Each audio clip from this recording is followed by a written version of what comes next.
խաչի հետ համատեղ աշխատում ենք անհատական որոշ դեպքերի եւ նաեւ փորձում ենք իրականացնել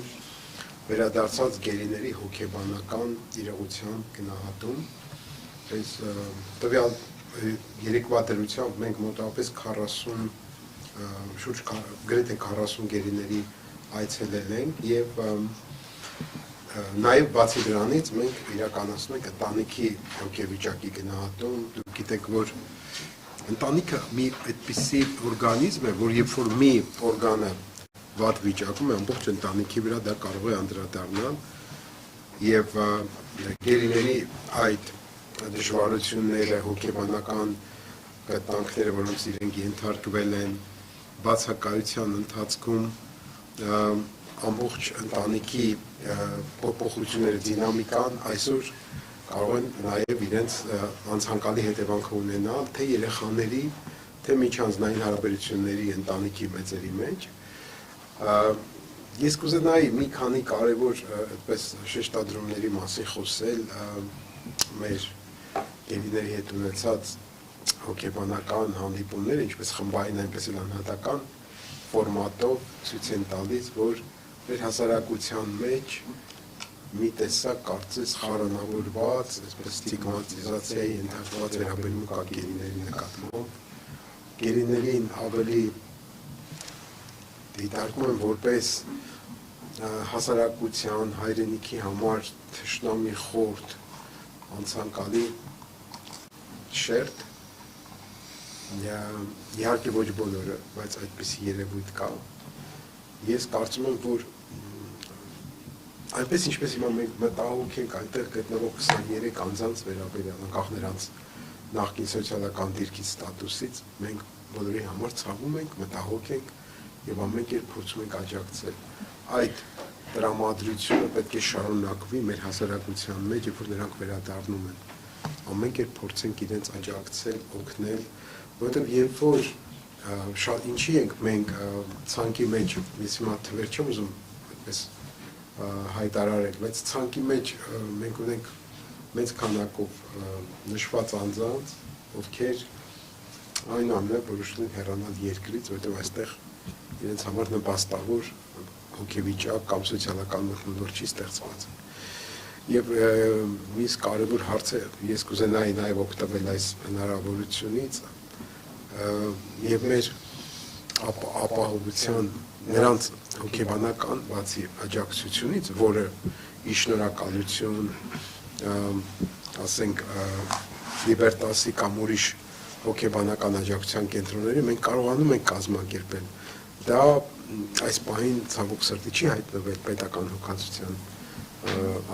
ֆոկուսի մեջ, բայց մենք պետք է նրանց առողջապահական խնդիրների համար լուրջ մտածենք, որովհետև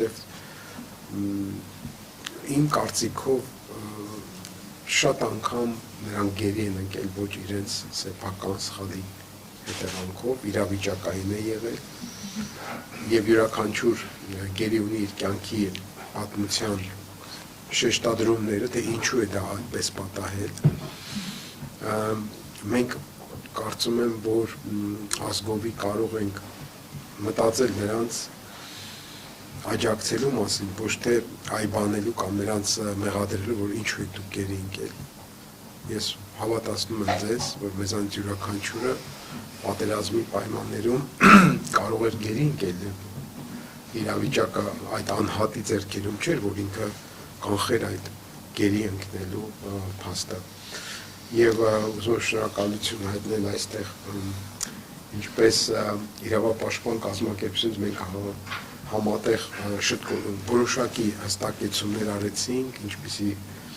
ում հետ են իրենք աշխատում, ինչ ցանկերով ենք մենք աշխատել, խմբային աշխատանքի ժամանակ եւ հատկապես մի տեսակ կարծես նեցուկ է մեզ կանգնել սփյուռքահայության մի մասնիկը Ֆրանսիայից, իդեմս Տիկին Չոբոյանի, գիտեք դա խոսում է դրա մասին, որ սփյուռքահայի ինքնության մեջ շատ կարևոր դերակատարում ունի հայությունը եւ այն հայերը, ովքեր գտնվում են դժվար վիճակում, նրանց չեն կարող անտարբեր լինել այդ խնդիրների շուրջ եւ ամբողջ հետ երկրաշարժյան ժամանակահատվածը ապացուցեց, որ մենք ես ինքս երբ պատերազմի ժամանակ ինտրան, քանի որ միակ կառույցն էր, որ ուներ պաշտպանության նախարարության հետ համաձայնագիր, ինտրան համակարգում էր հոգեբանների աշխատանքը 26 հոսպիտալներում եւ հիվանդանոցներում 103 հոգեբաններ աշխատում էին մեր ոնց որ ցուցումներով եւ մենք համակարգում էինք այդ ժամանակ ես ինքս զգացի թե ինչքան կարեւոր դերակատարում ունեցավ Սփյուռքը, երբ որ 9 մասնագետ Սփյուռքի հայ հոգեկանալության մասնագետներ պատերազմը դեռ չավարտված իրենք գտնվում էին Հայաստանում եւ մենք նրանց նույնպես շատ կարեւոր էր ուզում եմ նաեւ օգտվելով ամփոփում եմ խոսքս ես հասկանում որ ասուլիսը այդքան երկար չի լինում ուզում եմ հավատալ մեր ժողովրդի իմաստնությանը ես գիտեմ որ մենք միշտ իմաստուն ժողովուրդ ենք եւ մեր գերությունից վերադարձած անձանց հավաստիացնել, որ եթե կան ձեր շրջապատում մի քանի հոգի, ովքեր իրենց վերաբերմունքով ցավացրել են ձեզ, հավատացնում եմ ավելի շատ կան մարդիկ, ովքեր հասկանում են, թե ինչ դժվար վիճակում եք դուք հայտնվել, եւ դուք այդ ձեր կամքով չի, որ հայտնվել եք այնտեղ, դուք ընդհանրապես կատարելիս եք եղել ձեր զինվորական պարտականությունը եւ այդ պարտականությունը ի օգուտ այն մարդկանց, ովքեր հանգիստ